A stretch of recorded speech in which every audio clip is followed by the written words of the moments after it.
find myself telling people all the time that hosting short-term vacation rentals is not nearly as hard as they think it's going to be, and that it's not going to take nearly as much time as they imagine. But every now and then, we do have an experience that has us questioning if that really happened. Today, I thought it would be fun to share some of the craziest experiences that we've had as short-term vacation rental hosts. The first story I'd like to share is actually something that didn't happen with the guests. It happened with our cleaners. So we have this big vacation home down in Hocking Hills. It's a lot of work to clean a 5-bedroom, 4-bathroom house with a swimming pool and a hot tub, and I knew that we'd have a little bit of difficulty finding cleaners who could get it turned over in the short amount of time we needed, especially in the remote area where it was located. On our second or third cleaning at this house, I got a message from the cleaning company telling me that the house was left disgusting and that the cleaners needed a lot more time than they had budgeted for. I asked them to send me photos of what the house looked like so I would have evidence when I went back to the guests and asked them to reimburse us for the extra cleaning cost. Within a couple hours, I got some photos from the cleaning company that were just disgusting. I won't describe what it looked like, but it was close-ups of toilets that were unbelievably disgusting.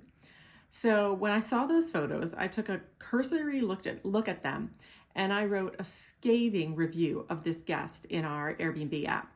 I felt so bad for the cleaners that I even went so far as to buy some Starbucks gift cards online, and I sent them to the cleaning company to give to the people who had cleaned our house because I felt bad that they had to clean those things up in the house.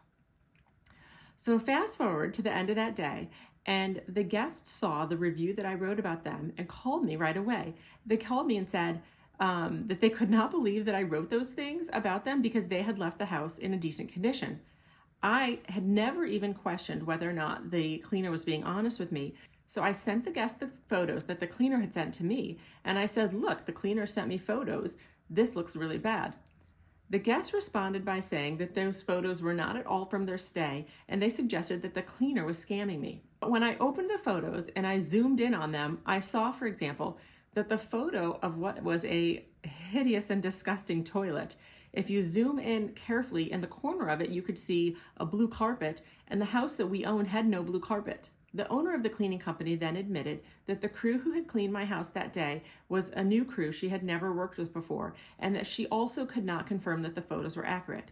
When I pointed out to her the blue carpet in the corner and the fact that we had no blue carpet, anything like that anywhere in our house, she had to admit that in fact the cleaners who worked for her, as she said, were scamming both of us. But the whole experience taught me that when we have a situation where the cleaner has a problem, we have to approach it with the same level of caution as we would any issue that comes up, and not just assume that the guest is wrong immediately. The second crazy experience that I'll tell you about came when we were actually down in Puerto Rico. We were looking for property to use in an opportunity zone investment, and my phone rang, and of course, when you're an Airbnb host, you have to be ready to answer the phone from unknown numbers all the time in case a guest is reaching out to you about a problem at your property. So the call came in, I picked up and heard the gentleman on the other end of the line say, "I'm a federal agent, and are you the owner of the property XYZ?" Which we were. He then said, "We have officers surrounding your house, and we're about to break into your house to apprehend an individual because we have a warrant for their arrest and we have reason to believe they are inside your property." And he asked if he had permission to enter the house. Of course, we gave him permission to enter the house, and I said, you actually don't need to break down the door. If you don't mind giving me just a couple of seconds here, I have electronic locks on all the doors of our house that I can access from my home. Usually I use them when people are drunk late at night and can't remember their code. I can very easily unlock the door for them from my phone. But in this case, I was able to tell the officers, "I'm going to unlock the doors for you. You have permission to enter." And they went ahead and entered the house and apprehended the individual and told me that they took him away. And I was very glad to know that they did not have to break down the doors of our house.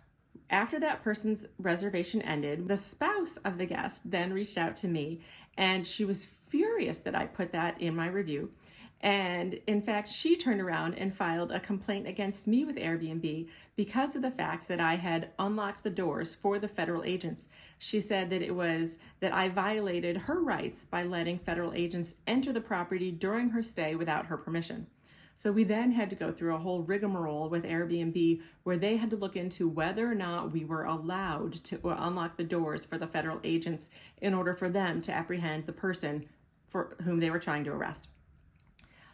Thankfully, Airbnb ultimately decided in our favor that we did have the right to let them in, and we had not violated any policies by unlocking the doors for those federal agents. But it turned into a little more hassle than I would have liked for a situation that seemed to me pretty black and white. If a police officer asks me to unlock the doors, I'm going to open the doors. The third story that I thought I'd share is one that cost more money than the others. In this case, we had some guests who asked if they could rent our place for about a week because a pipe had burst at their house and they needed a place to stay while they were getting repairs done at their own house. Unfortunately, in addition to the family, they also brought along their cats, and the cats brought fleas. Sadly, in this case, because the house was a triplex, we could not just take care of that one unit. We had to treat all 3 units. So unfortunately, we had to cancel reservations for a weekend for 3 different units in order to treat those 3 units for the fleas.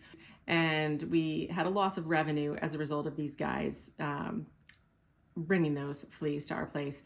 And unfortunately, Airbnb was not super helpful on the cost in that situation, even though technically Airbnb says they offer air cover to protect the host against bad things happening as a result of renting to guests. The air cover covers way less than they like to represent that it does. And pests, sadly, are one of the exclusions under the air cover listing. So if your place does get fleas or bed bugs or some other kind of problem pest from renting it, Airbnb isn't going to help you out with the financial cost there. Over the grand scheme of the course of a year of renting that place on Airbnb, the cost of losing those 3 reservations for a weekend and treating it for fleas was just a blip on the radar, but still, it was pretty gross, and it's disappointing that guests would do that kind of a thing and then not be willing to pay themselves to reimburse us for the damage that they did or for the loss that we incurred as a result of their stay. And then the last situation was another one that involved the police. I hope that hearing my stories doesn't make you think that you're going to be interacting with police all the time as a short-term vacation rental host. The truth is we rent 17 vacation rentals. Over the course of a year, we have thousands of people who stay at them, and we end up interacting with the police maybe once a year or so from something that comes up. In this case, it was the local Cleveland police who called me, and they explained that a scam check cashing ring was traveling around to different Airbnbs around the country, going into different markets and cashing a bunch of bad checks and then moving on to the next market. So in this case, the police reached out to me to say the guests had already checked out of our place, but they wanted to get any information that I could provide them to help them try to figure out who these people were who were committing the crime.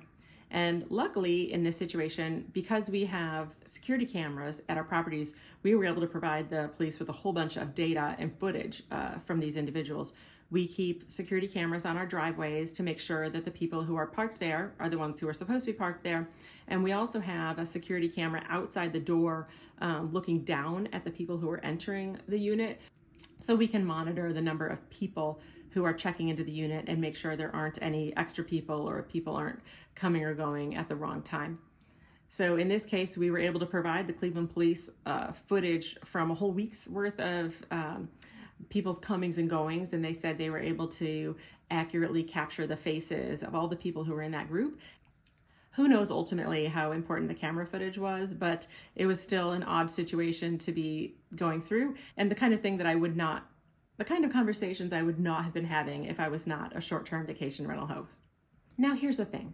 These stories can be fun to share, but the reality is the problem guests are 1 out of every couple hundred guests that we interact with. Most of our guests check in, have a great stay, check out. In most cases, we don't even hear from them. So while the stories are entertaining, I don't want you to think that you'd be dealing with this kind of problem every day, every week, or even every month with short-term vacation rental hosting. I'm hosting 17 of these, and so the 2 or 3 problems that pop up in a year are really small in the grand scheme of the number of guests that we're hosting. So while they can be stressful when they happen, I believe that little bit of stress that we experience is absolutely worth the phenomenal returns we get from these investments. There's no doubt that investing in short-term vacation rentals is the best investment that I've ever seen. I have been able to generate a level of cash flow that replaced my day job. I'm able to benefit from the appreciation that we get on these properties, and my family and I also are able to enjoy the benefits of owning properties around the Midwest where we can take our own vacations and enjoy the special kind of joys that you get from owning a place that you get to go back to again and again. We've had a beautiful house in Hocking Hills. We have another gorgeous place in the winery area called Geneva, Ohio. And we also had a ski house for a number of years where my 3 little kids turned into amazing skiers from the amount of time we were able to spend there skiing with them. I believe that short-term vacation rentals are the best way to create financial freedom and to get yourself out of the grind of a corporate job. If you're interested in pursuing this kind of a strategy, I hope you'll click that like button and subscribe to this channel so you can follow along as we continue on our journey of learning about the benefits of real estate and how high-income investors can use real estate to create financial freedom and have time for their family that they deserve.